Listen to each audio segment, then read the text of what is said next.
Traders point அன்பர்களுக்கு சிறப்பு வணக்கம். நம்ம இங்கே பேசக்கூடியதெல்லாம் தகவலாக மாத்திரமே பார்க்கப்படணும். இது யாருக்கும் முதலீடு சம்மந்தமாக கொடுக்கப்படும் ஆலோசனை இல்லை. பங்குகளை வாங்கவோ விற்கவோ நம்ம எந்த ஆலோசனையும் கொடுக்கப்படுறதில்லை. எல்லா தொழிலையும் ரிஸ்க் இருக்கும். ரிஸ்க்கை புரிஞ்சுட்டு எச்சரிக்கையோட தொழில் செய்யும்போது எல்லாமே நல்லாயிருக்கும். நம்மளை ஆதரிக்கிற அனைத்து நல்ல உள்ளங்களுக்கும் நன்றி. வாழ்க வளமுடன். நண்பர்களே, இன்னைக்கு சும்மா அப்படியே பார்த்தேன். இந்த ஏஐ வேலையெல்லாம் நமக்கு இங்கே வேலையாக்கி ஆகுமா அப்படிங்கிறதுக்காக ஒரு சர்ச் ஒன்று போட்டு பார்த்தேன். கிடச்சி இப்போ அந்த கூகுள் ஜெமினி அப்படின்னு சொல்லிட்டு இது இவங்களுடைய ஏஐ டெக்னாலஜி. இதை ஓப்பன் பண்ணுறோம். நம்ம ஸ்டாக் மார்க்கெட்டில் என்ன வேலை செய்யுதுன்னு பார்ப்போம். சும்மா இது ஒரு அவேர்னஸ் தான். நம்ம பேர் வந்துருச்சு, நம்ம லாகின் பண்ணியிருக்கிறதுனால நான் ஃபோட்டோவே காமிக்கிறதில்ல. இப்போ என்ன பண்ணுறோம் அப்படின்னு சொன்னாக்க, ஒரு ஷேர் எடுத்துக்க போகிறோம்னு வச்சுக்கோங்களேன். ஒரு ஷேர் எடுத்துக்கிறோம்.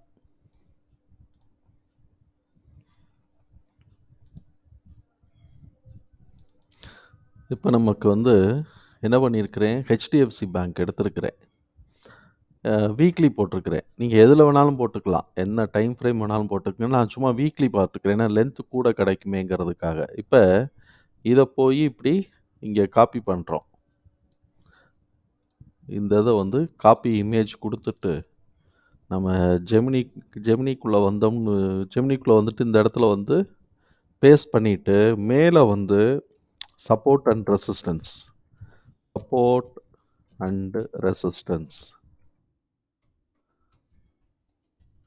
அப்படின்னு கொடுத்து என்ட்ரு போடுவோம். போட்ட உடனே ஓடுதா? இப்போ நம்ம அதுக்கு முன்னாடி என்ன பண்ணுறோம், இங்கே வந்து நம்ம எடுத்துக்கிறோம். இப்போ ரெசிஸ்டன்ஸு நம்ம இங்கே கால் பண்ணோம்னு வச்சுக்கோங்களேன், நம்ம சும்மா ஒரு அனலைஸ் பண்ணி வச்சுக்குவோம். ரெசிஸ்டன்ஸ் இங்கே பண்ணோம்னு வச்சுக்கோங்களேன், நம்ம வந்து என்ன பண்ணுவோம், 1670. அதோட ஹை லெவல்னு வச்சிங்க அப்படின்னு சொன்னாக்க 1700 சம்திங் 700 அந்த ரேஞ்சுக்கு வருது. 718. சப்போர்ட் லெவல்ங்கிறது இங்கே தான் இருக்குது. நமக்கு வந்து இப்போ சப்போர்ட் லெவல்ங்கிறது இங்கே இருக்குது. 1306 இந்த வீக்லியை பொறுத்த வரைக்கும். இது வந்து இது ரொம்ப ஷார்ட் பீரியடில் போச்சு அப்படின்னு சொன்னால் இதுதான் சப்போர்ட் லெவலில் எடுக்கும். 1360ங்கிறது ஒரு இந்த லெவலை உடைச்சா இங்கே வரும். இதுக்கு அடுத்த சப்போர்ட் லெவலுங்கிறது நமக்கு இங்கே வந்துடும். இங்கே தான் வரும். 1248. இப்போ இதுக்குள்ளேயும் வந்து என்ன பண்ணியிருக்கோம், ஏஐ சர்ச் பண்ணி முடிச்சிருக்கோம். காட்டுதா சப்போர்ட் அண்ட் ரெசிஸ்டன்ஸ்னு. அப்படி காட்டும்போது இதில் எல்லாமே கொடுக்குது. கொடுத்துட்டாக்க என்னது, சப்போர்ட் அண்ட் ரெசிஸ்டன்ஸ் காட்டவே இல்லை. இது ரொம்ப தூரம் போட்ட உடனே காட்டலைங்க. நான் வீக்லி சார்ட் எடுத்த உடனே அது காட்டலை. Buying and selling order clustered around these price level. For example சப்போர்ட்னா என்னன்னு சொல்லியிருக்கு. In this image you sent, it appears in the stock price may be nearing to support level of 1423 அப்படின்னு கொடுத்துருக்கு. ஆனால் ரெசிஸ்டன்ஸ் லெவலை பற்றி போடலையே. அது ரொம்ப லென்த்தியான, அதாவது இந்த வீக்லி அப்படின்னு எடுக்கிறதுனால அப்படி காட்டுதான்னு தெரியல. இப்போ 1423ங்கிறது எங்கே இருக்குது, கொஞ்சம் முன்ன பின்ன வருது. 1423ங்கிறது. சரி, இப்போ இதே இதை நம்ம வந்து என்ன பண்ணுறோம், ஒன் டேக்கு போட்டு பார்க்குறோம். ஒன் டேக்கில் நம்ம இப்படி மார்க் பண்ணி வச்சுருக்குறோம். மார்க் பண்ணி வச்சுட்டு இப்போ நம்ம வந்து என்ன பண்ணுறோம், இந்த மார்க்கை பூரா டெலீட் பண்ணி விடுவோம்.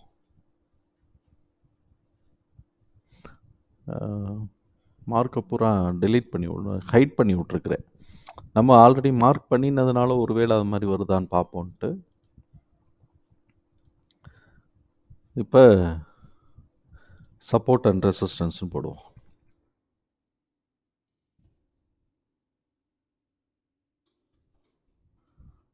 அது வாட்டு ஓடும். இப்போ நம்ம வந்து அன்மார்க் பண்ணிக்கிட்டோம்னா நம்ம குறித்து வச்சுருக்குறோம். 1362 உடச்சிச்சுனாக்க 1306, 1243.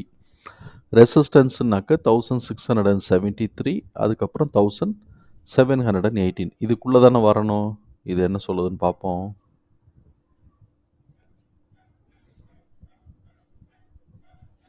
ஒன்றுமே காட்ட மாட்டேங்குதுங்க. இந்த இருக்கு. Support level is 1427. 10 period EMA. Resistance level எங்க?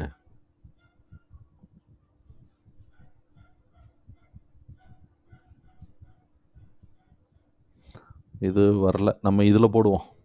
ஜீரோதாவோட இதுக்குள்ளே வரல. இப்போ இதில் போடுவோம். அதே ஹெச்டிஎஃப்சி பேங்க்கை போடுவோம்.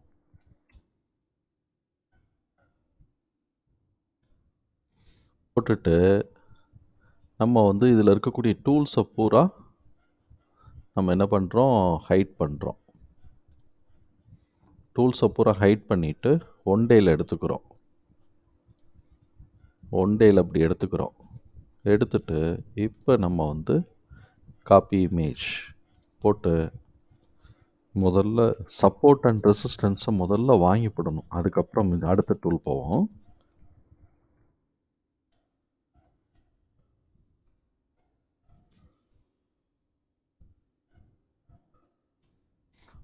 இந்த தடவை வெறுமன சப்போர்ட் அண்ட் ரெசிஸ்டன்ஸ் தானே கொடுத்தேன். அதனால இந்த தடவை ட்ரா அப்படிங்கிறத சேர்த்து கொடுக்குறேன். சேர்த்து கொடுத்த உடனே என்ன ஆகுதுன்னு பார்ப்போம்.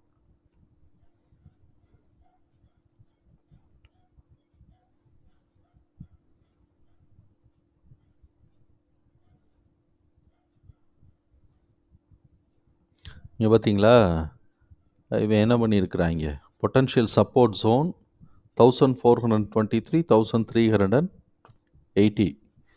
இவன் வந்து 1495, 1471 ரெண்டு கொடுத்துருக்குறானா. இப்போ இதுதான் இவன் கொடுத்துருக்கிறது. இந்த ஃபஸ்ட்டு சப்போர்ட் வந்து 480, கொஞ்சம் முன்ன பின்ன ரெசிஸ்டன்ஸு. இதுதான் வந்து இது வந்து ஒரு ரெசிஸ்டன்ஸு தான். கரெக்டாக வந்து இந்த இடத்த ஒரு ரெசிஸ்டன்ஸாகவும் அதுக்கு அடுத்த ரெசிஸ்டன்ஸை இங்கிட்டையும் எடுத்துகிட்ருக்கு. இந்த சைக்கிளை மாத்திரம்தான் பார்த்துருக்கு. இந்த சைக்கிளை உடைச்சா தான் இது அடுத்த சைக்கிளுக்கே போகுது. ஸோ அப்போ ஷார்ட் பீரியடில் இருக்கக்கூடிய சைக்கிள் இது வரைக்கும்லாம் ரெசிஸ்டன்ஸ் கொடுக்கல. இதுலேருந்து நமக்கு புரிஞ்சுக்கிறது என்ன இருக்குது, எந்த இடத்துல இருக்கோ அதுக்கு பக்கத்தில் இருக்கக்கூடிய நியரஸ்ட் ரெசிஸ்டன்ஸ், நியரஸ்ட் சப்போர்ட்டில் மாத்திரம் ட்ரேட் பண்ணுங்கிறத சொல்லாமல் சொல்லிருச்சு. அதுக்கு மேலே ப்ரொஜெக்ஷன் வெயிட் பண்ணுறது, இந்த கேப்பு வர்றது, இதெல்லாம் தனி. ஆனால் இப்போ இது என்ன சொல்லுது, இந்த இடத்துக்குள்ளேயே விளையாடுங்க அப்படிங்குது. இப்போ இதே படத்தை வச்சுக்குவோம். இதை வந்து டெலீட் பண்ணி விட்ருவோம். 3 டிராயிங்ஸை டெலீட் பண்ணி விடுவோம். இதே படத்தை வச்சுட்டு நம்ம வந்து என்ன பண்ணுறோம், என்ன டூல் போடலாம் அதில், ட்ரெண்டு சப்போர்ட் ரெசிஸ்டன்ஸ் தானே நம்ம எப்போதுமே கேட்போம். சரி, இப்போ வந்து ட்ரெண்டு என்ன ட்ரெண்டுன்னு கேட்போம்.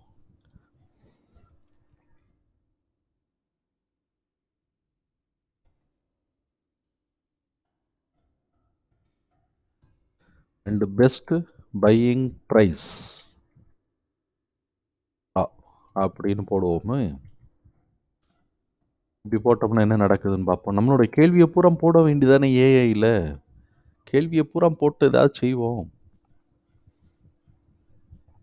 இப்போ என்ன நடக்குதுன்னு பார்ப்போம். அது வரைக்கும் இங்கே எது பார்ப்போம். ஹெச்டிஎஃப்சி பேங்க் வந்து இந்த மாதிரி எடுத்துக்கிட்டு இருக்கிறான், ரிட்டர்ன் எடுத்துகிட்டு இருக்கிறான். அப்போ நம்ம ஸ்மூத்டு ஹேக்கி நாஷி ஆன் பண்ணி விட்றோம்.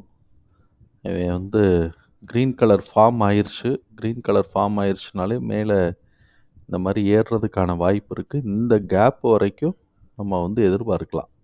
1634. இப்போ என்ன பண்ணியிருக்கிறான், அதே தான் கொடுத்துருக்குறான். பெஸ்ட் பை தான் நம்ம கேட்டிருக்கிறோம். ஸோ அப்போ might consider buying these are 1423 and 1380. அப்போ பை ப்ரைஸ் வந்துருச்சு. செல் ப்ரைஸை பற்றி ஏதாவது வந்திருக்கா அப்படின்னு சொன்னால் செல் ப்ரைஸை பற்றி எதுவும் வரல. அப்புறம் கீழே என்ன வருது, perfect support resistance levels are not always perfect indicators of future prices movement. Technical analysis justify analyse the stocks and consider fundamental analysis அப்படின்னு அது போட்டிருக்கு. பட் வந்து பை தான் வந்திருக்கு, இது வரல. இப்போ நம்ம வேறு டூல் போட்டு பார்ப்போம்.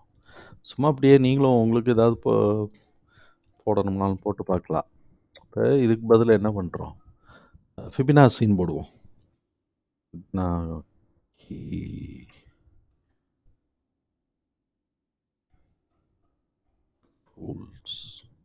லெவல்ஸ்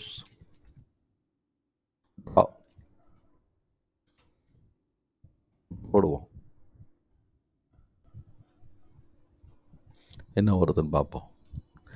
பார்த்தீங்களா, உடச்சி இப்படியே மேலே ஏற ஆரம்பித்தோம்னாக்க 1600 வரைக்கும் போகிறதுக்கு வாய்ப்பு இருக்குது. ஹெச்டிஎஃப்சி பேங்க் நான் அப் ட்ரெண்டுக்கில் தான் இருக்கிறான், அப் ட்ரெண்டுக்கு டேர்ன் ஆகிருக்கிறான். இப்போ தான் டேர்ன் ஆகிருக்கிறான், இதை பார்த்தோம்னா தெரியும். இப்போ தான் டேர்ன் ஆகிருக்கிறான். இது வந்து நம்ம இதில் போடுறோம், இதில் இந்த ட்ரேடிங் வியூவில் போடுறோம். இந்த ஜீரோதா மாதிரி இருக்கக்கூடிய ட்ரேடிங் வியூவில் அது வராது. அதுக்கு நம்ம போட வேண்டியது வந்து 13 போட்டுட்டு 13 மூவிங் ஆவரேஜ் 13 எடுத்துட்டு high low close divided by 3 போட்டோம்னா, ஸ்மூத்து போட்டோம்னா, இதில் இப்படி கேண்டலாக வர்றது அதில் லைனாக வந்துடும்.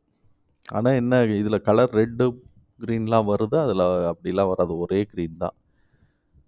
இது வந்து ஐடென்டிஃபைங் த ட்ரெண்ட் அப்படி தான் வருது. இப்போ இதில் வந்து கொடுக்குது swing high. This is the highest with chooses time frame. In this case, the swing high could be 1757. அதுக்கப்புறம் ஸ்விங் லோ வந்து 1363 கொடுத்துருச்சுங்க. டார்கெட் வந்து இவ்வளோ தூரம் வச்சுக்கலாம். நம்ம என்ன பண்ணியிருக்கிறோம், நம்ம இந்த இடத்துல மார்க் பண்ணியிருக்கிறோம். இவன் இங்கே வரைக்கும் போட்டு வச்சுருக்கிறான்னா 1000 இங்கே வரைக்கும் போட்டிருக்கிறான். இந்த இடம் வரைக்கும் 1750. இந்த ஹையை அவங்க நோட் பண்ணிட்டாங்க. ஆனால் நம்ம என்ன பண்ணணும், இந்த எப்போதுமே ரீசெண்ட் ஹைக்கு தான் நம்ம வந்து ஒர்க் பண்ணணும். இதை உடைச்சா இங்கே ரீசெண்ட் ஹைக்கு தான் நம்ம ஒர்க் பண்ணணும். இப்போ அதுதான் அந்த ரீசெண்ட் ஹை தான் டார்கெட்டு. இந்த இடத்துல வைப்போம், இங்கே வைப்போம், இங்கே வைப்போம், இங்கே வைப்போம். இப்போ இவங்க கொடுத்தது பாருங்கள் 1557, அதுதான் இந்த ஹை. 1363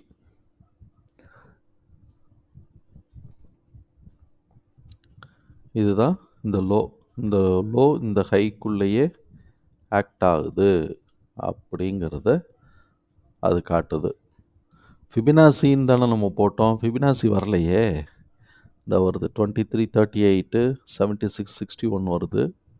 இதில் வந்துட்டு பாருங்கள், interpretations context 1560 which is close to the current price of the 50% retracement level falls around 1560. இப்போ 1560 எங்கே இருக்குது, இங்கே இருக்குது. இங்கேருந்து நம்ம ஒரு ஃபிபினாசி டூல் போட்டோம்னு வச்சுக்கோங்களேன், தெரிஞ்சு போயிடும். இந்த ஹைலேருந்து இந்த லோக்குள்ளேயே போட்டுக்கலாம், அது காமிக்கிற தூரத்துக்கே. இந்த வந்துருச்சா 1564, இது வந்து 1516 சொல்லுது. Current price is 1460. ஓகே, இதில் வந்து additional consideration Fibonacci retracement level is not guaranteed for future price moments. So இப்போ அந்த டிஸ்க்ளைமரை கொடுத்துட்றாங்க, ஒவ்வொரு தடவையும் அந்த டிஸ்க்ளைமரை கொடுத்துட்றாங்க. ஸோ இப்போ இதில் வந்து என்ன பண்ணியிருக்கு, இது வந்து 0.50 லெவல் வந்து எங்கே இருக்குதுன்னு சொல்லிருச்சு. 0.618, அதாவது 618, 6178 எல்லாம் சொல்லலை. இப்போ கரண்ட் ப்ரைஸ் வந்து இவ்வளோ இருக்குதுன்னு மாத்திரம் சொல்லுது. இங்கே ஸ்விங் வந்து இது நம்ம போட்டு விட்டோம், ட்ரேடிங் இது ஸ்விங் லோ அண்டு ஹை, அது வந்து ஏற்கனவே போட்டோம், ஃபிபினாசியில் இருக்கக்கூடியது தான். இதுவும் இதுக்கு தான் ஸ்விங் லோ ஸ்விங் ஹை, அது அந்த அமௌண்ட்டு லோ அண்டு ஹையை வந்து கொடுத்துருச்சு. ஸோ இப்போ ஐடென்டிஃபையிங் ட்ரெண்ட் வந்து பார்த்தோன்னா, first determine the overall trend chart you sent appears to be in up trend. அடடே, ட்ரெண்டையும் வேறு கொடுத்துருக்கா. The price has been generally increasing over the past few months அப்படின்னு சொல்லி கொடுத்துருச்சு. ஸோ இப்போ ட்ரெண்ட் அப் ட்ரெண்டுன்னு சொல்லியிருக்கு, ஸ்விங்கோட ஹையும் லோவையும் சொல்லியிருக்கு. ஃபிபினாசியில் வந்து 50% மாத்திரம் நமக்கு போட்டு டிஸ்பிளே காட்டிருச்சு. அதுக்கப்புறம் டிஸ்க்ளைமரும் எடுத்துக்கிச்சு. பார்த்திங்களா எப்படிலாம் வேலை செய்யுதுன்னு. அ இதுக்கு வேற ஏதாவது சார்ட் போடுவோம். வேற என்ன சார்ட் போடுவோம்? ஏசியன் பெயிண்ட்ஸ் போடுவோமா? Asian Paints.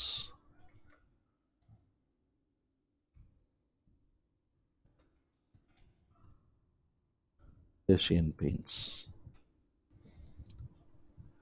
ஏசியன் பெயிண்ட்ஸ்க்கு ஆல்ரெடி நம்ம போட்டு வச்சது இருக்கு. அதத்தான் ஹைட் பண்ணிருவோம். எல்லாத்தையும் இங்க ஹைட் பண்ணுவோம். ஹைட் பண்ணிட்டு, இப்ப இத காப்பி பண்ணுவோம். இப்ப காப்பி பண்ணிட்டு, ஃபிபனாசி ட்ரெண்ட் அத குடுப்போம். ஏன்னா, ஹை லோ தான் கிடைச்சிருதுல்ல.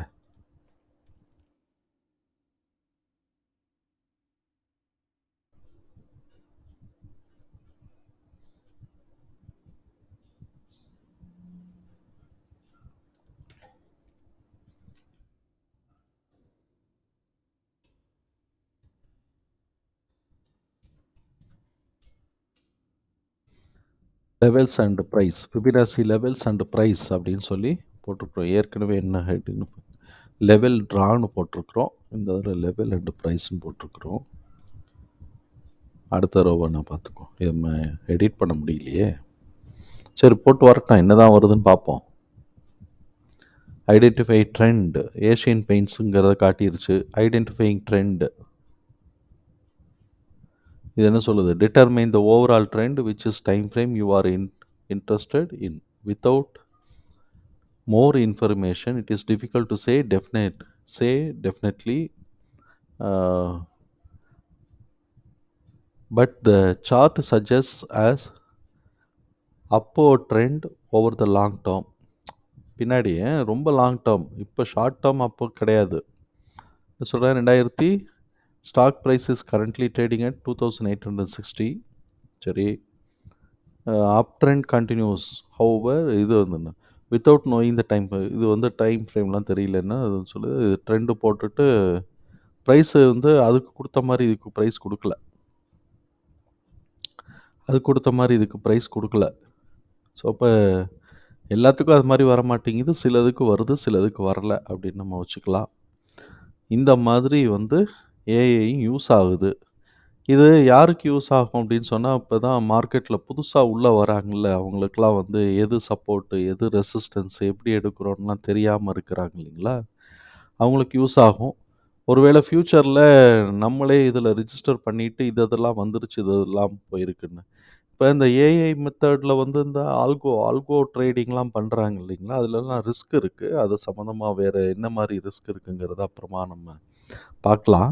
ஏன்னா நம்ம ஒரு ஸ்ட்ராட்டஜி கொடுத்துட்டோம்னு வச்சுக்கோங்களேன், அந்த ஸ்ட்ராட்டஜிக்குள்ளேயே அது ஒர்க் ஆகும்போது சக்ஸஸ்ஃபுல்லாக இப்போ trend up trend buy and sell ஒரு ஸ்ட்ராட்டஜி கொடுத்துட்டோம்னா, அது அது பாட்டு போய்க்கிட்டே இருக்கும். அது பாட்டு சைடு வேஸ் போச்சுன்னு வச்சுக்கோங்களேன், ஒவ்வொரு அப்புக்கும் பை பண்ணும், ஒவ்வொரு செல்லுக்கும் டவுன் பண்ணும். இது ஒவ்வொரு அப்புக்கும் பை பண்ணும், ஒவ்வொரு டவுனுக்கும் செல் பண்ணிக்கிட்டு இருக்கும். அப்போ என்ன ஆகும் நமக்கு? லாஸா ப்ராஃபிட்டான்னு தெரியாது. புரோக்கரேஜுக்கே பெரிய ஒரு தொகையும் போய்க்கிட்டு இருக்கும். அந்த மாதிரிலாம் ரிஸ்க் இருக்கும். இப்போ வரைக்கும் வந்து இதை தெரிஞ்சுக்கிற லெவலுக்கு வச்சுக்கிட்டு நம்ம ஹியூமனை வச்சுக்கலாம். அப்புறமா இன்னும் நம்மளோட டோட்டலாக ஹியூமனையே ரீப்ளேஸ் பண்ணக்கூடிய கண்டிஷன் வரும்போது ஏஐக்கு போய்க்கலாம் அப்படின்னு வச்சுருக்கிறோம். ஸ்ட்ராட்டஜி என்ன தான் கொடுத்தாலும் ஒவ்வொரு ஸ்டாக்குக்கு ஏற்ற மாதிரி ஸ்ட்ராட்டஜி வந்து நம்ம பண்ணிக்கிட்டே இருக்க முடியாது. ஒவ்வொரு மூமெண்ட்டுக்கும் ஏற்ற மாதிரி ஸ்ட்ராட்டஜியும் பண்ணிகிட்டு இருக்க முடியாது. அதனால் ஆல்கோ ட்ரேடிங்கில் வந்து எனக்கு இப்போ இதுக்கு தாண்டி நானும் ரொம்ப மாசமாக ட்ரை பண்ணுறேன். அதில் ஏதாவது ஸ்ட்ராட்டஜி கொடுத்து ஏதாவது பண்ணுவோமான்னு. ஆனா எனக்கு ஒன்றும் புரியல. பார்ப்போம், நம்ம ஏதாவது சப்சிக்வெண்ட்டாக ஏதாவது சான்சஸ் கிடச்சிச்சின்னா அதையும் எடுத்து போட்டு பார்ப்போம்.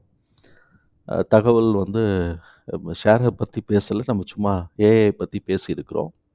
தகவல் உங்களுக்கு சுவையாக இருக்கும்னு நினச்சிருக்கிறேன். என்டர்டெயின்மெண்ட்டாவோ இல்லாட்டி இன்ஃபர்மேட்டிவாவோ இருக்கும்னு நினைக்கிறேன், நம்புகிறேன். நம்மளை ஆதரிக்கிற அனைத்து நல்ல உள்ளங்களுக்கும் நன்றி. வாழ்க வளமுடன்.